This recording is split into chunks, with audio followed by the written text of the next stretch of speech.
This is a pickle. It looks like a pickle. It even tastes like a pickle because it's a pickle. This is a pickleball. And this is a pickleball paddle. They're not pickles, but they're in tremendous demand these days as the game of pickleball explodes here in the US and across the globe. Hi, everyone. Welcome to CFO IQ. I'm your host, Andy Zizas. We've got a very interesting show for you today, and we'll be joined today by the Senior Finance Executive at USA Pickleball. So stick around. Pickleball is everywhere these days. It's a paddle sport blending tennis, badminton, and table tennis, and it's played indoors or outdoors on badminton-sized courts with a slightly lower net than tennis. Pickleball is experiencing an unprecedented boom. It's becoming one of the fastest growing sports in the United States and beyond. In 2025, an estimated 36.5 million Americans played pickleball.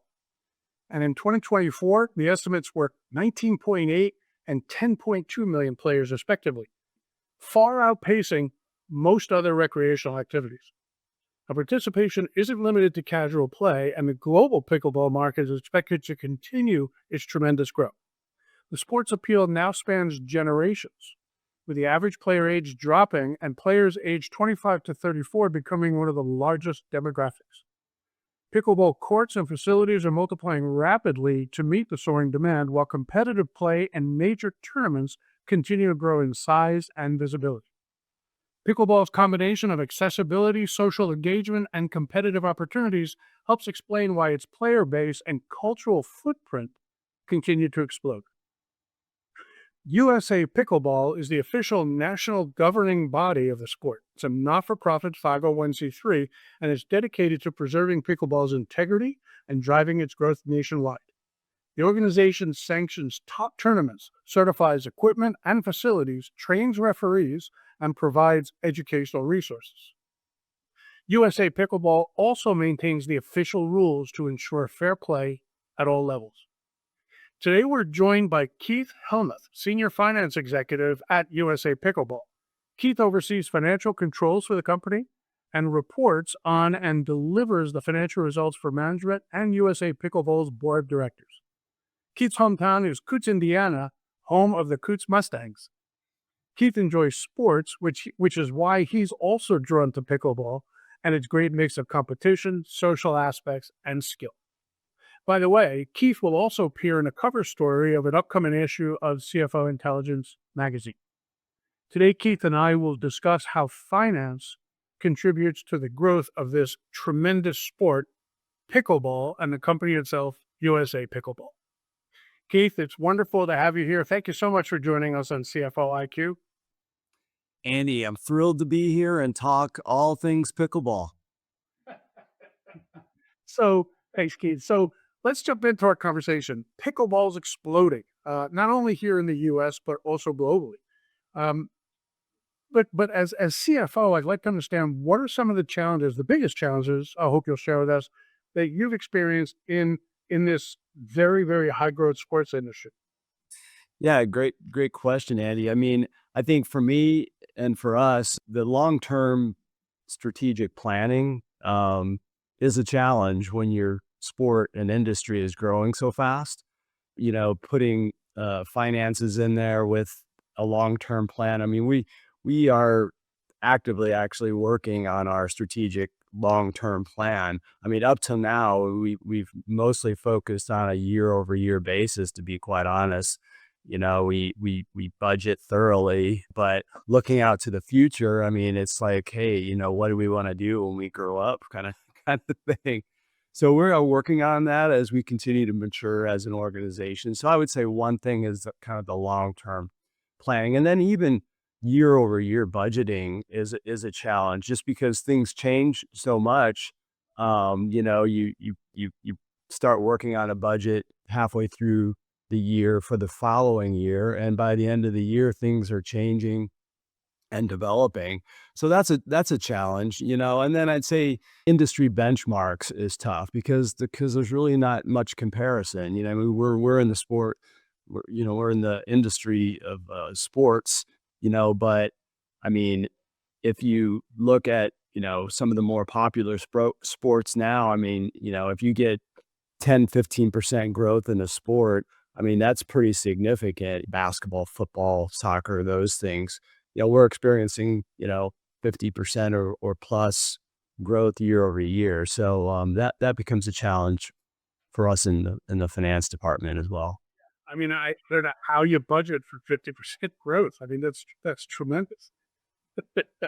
So, sorry. So USA Pickleball is the official. It's not for profit, and it's the official governing body for pickleball in the United States. So you're responsible for a lot of things: promoting, growing, sanctioning the sport. How does USA Pickleball make money? Where do revenues come from? Yeah, good question. I mean, we have really four areas of main revenues for us. So we have a membership base that continues to grow. We have about 100, and it's going to be 150,000 members here shortly. There's a couple different levels of our membership that continues to grow, and can touch on that later. So we have membership. We test equipment on the paddle that you showed there. There's a little stamp at the bottom. If you go buy a paddle, most paddles that you buy in the stores, will have that stamp on it. If you want to play in one of our tournaments, they need to have a paddle that's tested. So that's the second area. Then we also have sponsorship partners, that continue to grow for us. There's a lot of, you had mentioned the stat earlier, about the growth, of the sport, but, it's also growing for, mainstream companies that continue to want to get involved with pickleball because they see the growth. So, that's another, area for us. And then, of course, the fourth area is our tournaments, which are exciting and fun and continue to grow. We have a big national tournament every year, and then we have a bunch of different regional tournaments, and then we have a lot of growth happening in that area as well. Hmm. So, okay, so revenue's got a good balance. The sport is growing not just here in the US, but globally. So, given that USA Pickleball is here in the states, how is the organization influencing growth of the sport on a global basis? Yeah, so on a global basis, there's a few areas. So we have influence with our rules. I mean, most of the countries, players, tournaments are following our rules, which we publish, on an ongoing basis and update those. So we have a rules book, and most places follow those internationally as well. We also have an influence on the equipment. Testing paddles is a big thing. And then I would say also, I mean, we have a voice in the Global Pickleball Federation, which is kind of the global standard organization. There's a couple of them, and there's like 77 countries that participate, in that, and so there's sharing of ideas and best practices and those kind of things. So we do have a couple people on, that are on our team that are very involved. In fact, I talked to Justin. He was employee one at USA Pickleball, and he's very involved internationally. And so I had spoken with him just a couple days ago and was asking him about, the international growth and what's going on there. So very interesting developments happening. So let's talk about structure. How are governance and oversight structured at USA Pickleball? Yeah, so I mean, overall, I mean, we're a nonprofit officially, 501(c)(3). So with nonprofits and we're held to a higher standard anyway, I would say, just because that's the nature of the way it's structured with a 501(c)(3) on reporting and public information and all that. But I will say, us specifically, I mean, our governance is very, very tight and very good. We have a very strong board of directors that have a wealth of experience. So within that structure of our board, it flows from that down to, the governance of, we have several subcommittees out of the board that there's employees on that as well, along with the board. So we have a finance committee, we have a strategic planning committee, we have a marketing committee, we have several other things related to HR and other facets, competition, many different things. So that's set up very well. So it goes from the board to subcommittees. Then we have a very strong CEO, Mike Neely, who is our head of our team, and I report to him. He comes from a very strong background of nonprofit, so he's awesome, and he's been very influential in helping us continue to grow and get things infrastructure in place. So it goes down to him, and then we have managers that run all of our different departments. I run the finance department, and we have a marketing head. We have competition head that kind of runs our tournaments and so on and so forth. And then, from there, everybody's in charge of their budgets. And, we have good policies and procedures in place that run our day-to-day operations. So sounds like a rock solid structure.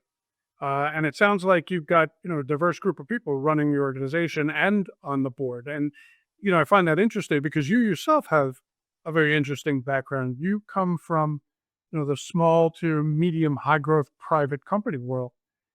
And, coming over to a not-for-profit, it's a very interesting twist. What are some of the nuances in managing the finances for a not-for-profit company that you see versus what you experienced in the past? Yeah, good question, Andy. I mean, it's interesting because I've been on the job a few months here, and when I interviewed with the team, and and Mike in particular, Mike Neely, one of the things that was important to him that he saw in my background was small, high growth private companies. So I think he was kind of looking for that in his head of finance, in particular. He said many times, we have a small company environment. It's important that, we fit into that. So that's right up my alley. So we hit it off right away because of that. And we're able to chat about many things. So for me, I've come to many companies where there's maybe not a lot of things in place, and so I've had to set up a lot of infrastructure. Fortunately here at USA Pickleball, we had a really strong, previous to me, controller who retired. She had a lot of things, great things set up already. So I inherited a very, already well-running finance machine here. So that was fortunate. The things that are different, I'd say day to day, it's running a company like any other private company. We have weekly check runs. We have, we receive payments in, we send payments out. We have monthly reporting, to our board and finance committee. We close the books every month. Standard things that our controllers, CFOs do all the time and oversee that. The nuances come, with a nonprofit are just some of the terminology and then the reporting that you do. So, instead of a standard tax return, you're filing a not-for-profit tax return. When we do our annual review our CPA firm, we have an outside review done by them. If you looked at those financial statements, some of the terminology, is a little different. Private company, you have, income, expenses, net income, and a 501c3 or nonprofit, your net income becomes termed as net assets growth. So that's kind of the bottom line. And then, last I'd say for us, financial geeks, in the balance sheet, on a typical private company, you have owner's equity, shareholder equity. That becomes change in net assets is kind of like the terminology. That's some of the differences between private and 501c3s. And I'm sure it keeps you on your toes. Oh yeah. Yeah, for sure. We like to, we report on our financials monthly. We like to report budget to actuals and track our differences. And we have managers and all the line down our staff involved in that. So I really like the structure that's in place here. We spoke earlier about budgeting. I mean, when you've got the kind of tremendous growth you have year over year, how do you manage that budget process? It's a challenge, and I would say this is my first, go around as we now are starting to actually in a couple months here, we'll start to put together our budget for 2027. When I came on board late last year, there was already a detailed budget, put in place, and I was very impressed what the team had done. I mean, there's a lot of input, a lot of details and research and, explanations for justifying the budget that all go into rolling up into a final budget. And our board of directors and our finance committee ask great questions, and so we revised our budget a couple times before we finally finished it right before the end of the year. So the challenges are things that are changing, I mean, sometimes we don't have the answers inside of our main revenue line items that could change, within a couple months. It's like, hey, maybe we had a main sponsor for our nationals tournament, and maybe that changes, that kind of a thing. So, Or we made some updates, and then, my goal is to, make sure that we, continue to build on a healthy long-term plan, build up a bit of a war chest, so that we can make sure we're healthy and strong for the long term. Hmm. So as USA Pickleball grows and builds its membership staff, I'm sure the organization itself is supporting other organizations. Are there any in particular that USA Pickleball focuses more on, or and are there any that you're passionate about? Yeah, I love this question because we have a very strong team in place that we coined it our pickleball USA Pickleball serves. It's on our website and we have impact reports on there. We're all about building community through the sport of pickleball. And we're very passionate about building it at a youth level, especially for maybe underprivileged youth. So we have a grant program, and in fact, they asked for, team members to, serve on it and new team members. So I was jumped at the chance, because I, really wanted to be involved with that. I'm involved with several other charitable organizations, with me and my wife. So, I was happy to do that. So we just actually went through a round where we approved 40 grants of mostly schools, underprivileged areas. We have a kind of a grading system, for that. We want to be able to impact the most kids as possible, and so we gave away 40 packages, which includes like nets, paddles, balls, a few other things that schools can apply through our grant program. So we gave away like 40 of those packages, and I think we estimated it touched the lives of like 40,000 kids through that.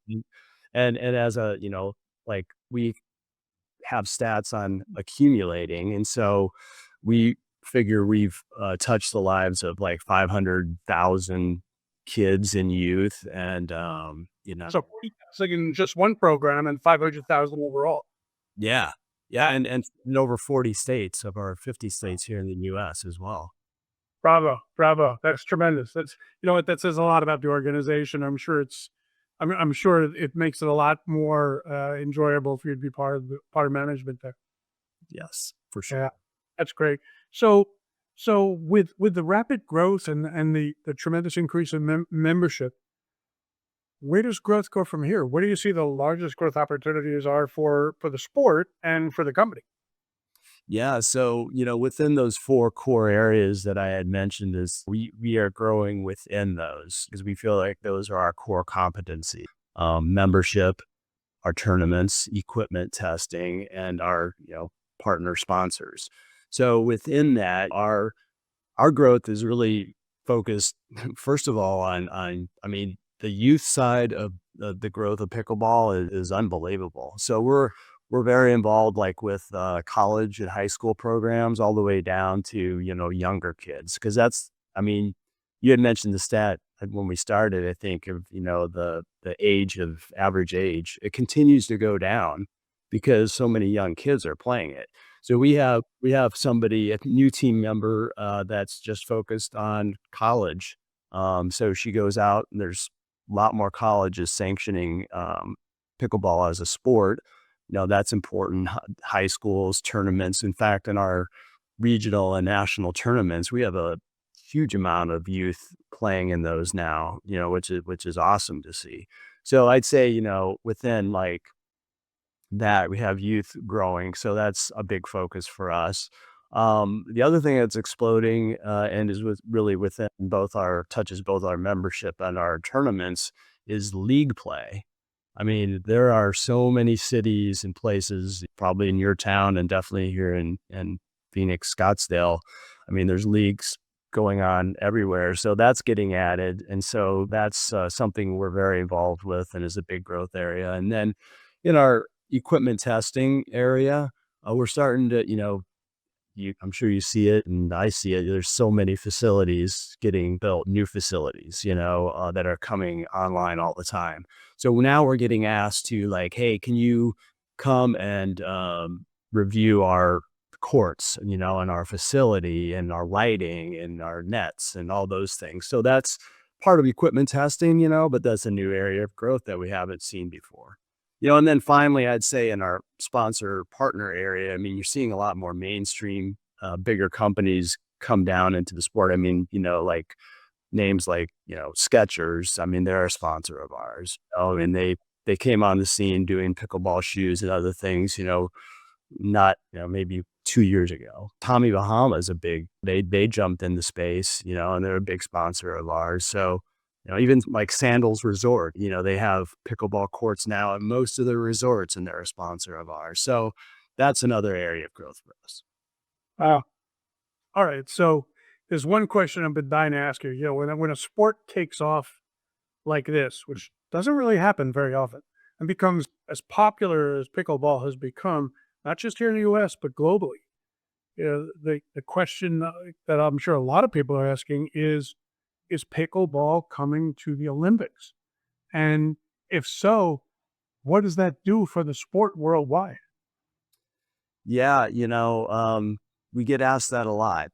And the answer is, we don't for sure know. I mean, we are involved and, we obviously want it to be in the Olympics. It's possible it could be in the Olympics by 2032. Definitely not 2028. It's possible, out another, 4 years after that.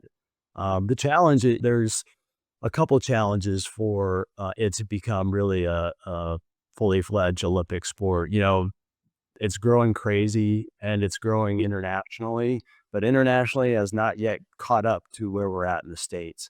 So while there's like 77 countries in the Global Pickleball Federation, some of those are very small countries, with not, they're growing faster than the US, but it's going to take some time for them to catch up. And the other thing is probably 90%, maybe more, of the best players in the world are all in the United States. So I think while it's growing more rapidly overseas in most countries, even faster than it is now, they're behind. They'll catch up, and there's more and more international players, playing in our tournaments and all the professional at professional level. But it's going to take a little bit of time for that to happen. But 2032 is still several years away, so I could see it happening there. But it's anybody's guess at this point. That would be very cool. So I guess my last couple of questions are: how often do you play pickleball? Ah, yes. I'd like to say I'm the best player in Arizona, but I play recreationally and play with a group of weekend warriors. We're competitive. We're all about the same level. So that's a lot of fun. I do play with my wife with some couples, friends of ours, which is a good time. So she likes to play, and so we have fun there. And it's a cool thing about pickleball. I mean, you can find as much competition as you want, and it's such a social sport too.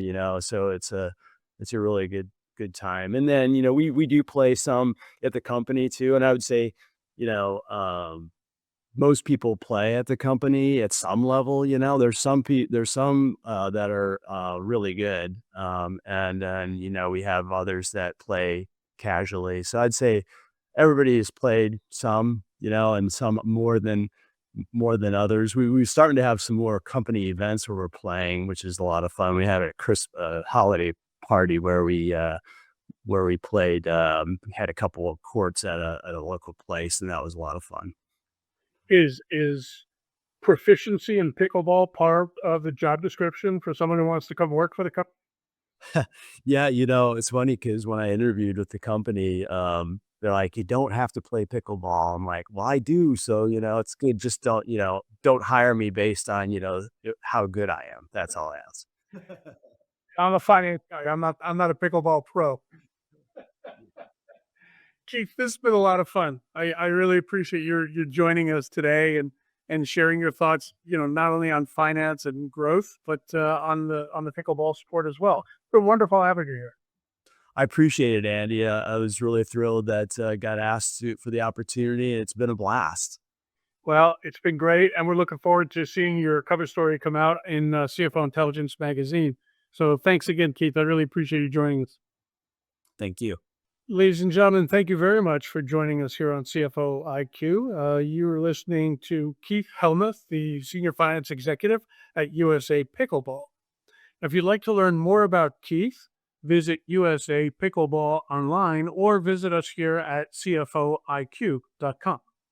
If you're a CFO at a great company and you'd like to share your insights as to how finance drives growth at your company, and you'd like to appear in a CFO IQ on-camera interview, or if you're interested in appearing in a CFO Intelligence magazine story, contact me directly at andrew.zizas@cfointel with 2Ls.com. This has been a CFO IQ on-camera interview. I'm Andrew Zizas. I'm going to enjoy the rest of my pickle, and I want to thank you very much for joining us today. For booking inquiries, please visit cfoiq.com or email andrew.zizas@cfointel.com.